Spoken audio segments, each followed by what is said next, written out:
Roofing is very brutal work. You have the elements you have to battle, black dust all over you. Sometimes you tear off hazardous materials that would make your skin burn.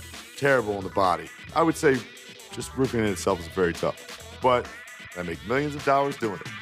Every time I climb this ladder, I get excited because there's more money in the bank. With our company this size, we profit steadily around 10% of total volume.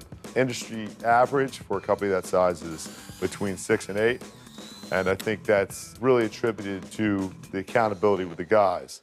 When you're able to track them, give them a goal and incentive, then you can get the best work out of them, and that's what's going to bring the profit. So at 15 million of last year, 10% would have put us at about 1.5 million in profit, which is just like awesome.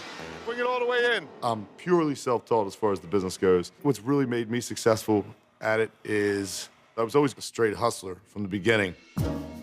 Growing up, I was the oldest of 10 children, and my parents, they just weren't able to give us so much. One pair of sneakers and, 2 pair of jeans and a couple shirts was about all we were gonna get.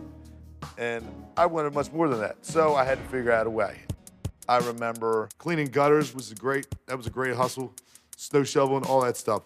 And I would try to get my brothers to do it for half the price and just subcontract it out to them, which is an old pimp game plan.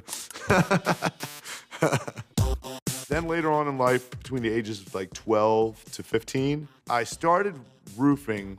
It was summertime for my Uncle John. It was just brutal grunt work. And honestly, I didn't like it at all, but I'd take anything to make some money. But Glenn didn't just want some money. He wanted a lot of it. And doing that meant striking out on his own. My girlfriend's mom at the time, which is now my mother-in-law, she needed to get a roof on. She needed to get it on fast. So I said, I'll try it out. I priced the material up, gave her a price, almost half of what another company was gonna charge her. She came back and said, wow, that's great, I can save all this money, and gave me the job. Bring a couple guys in, pay them cash, $200 each, finished it in a day, and I ended up making like $800 off this in one day. So I was like, this is more than 2 weeks' pay. I'm onto something here. Yep, he was onto something all right. And it wasn't long before this straight-up hustler straight up started his own business. I started Fedale Roofing in 2002. I was 23 years old.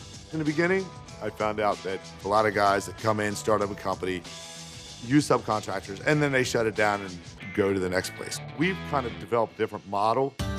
By hiring full-time employees and building long-term relationships, Glenn doesn't just help his company, he helps his community.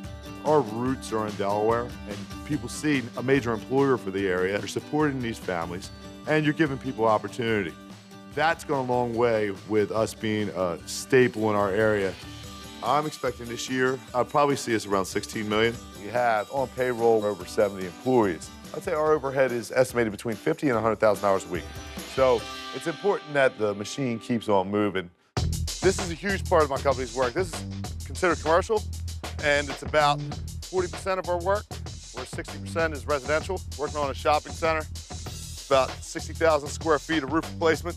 And if done properly, you can make 15% on it. And when you've made a fortune putting a roof over other people's heads, you save the sweetest roof for your own.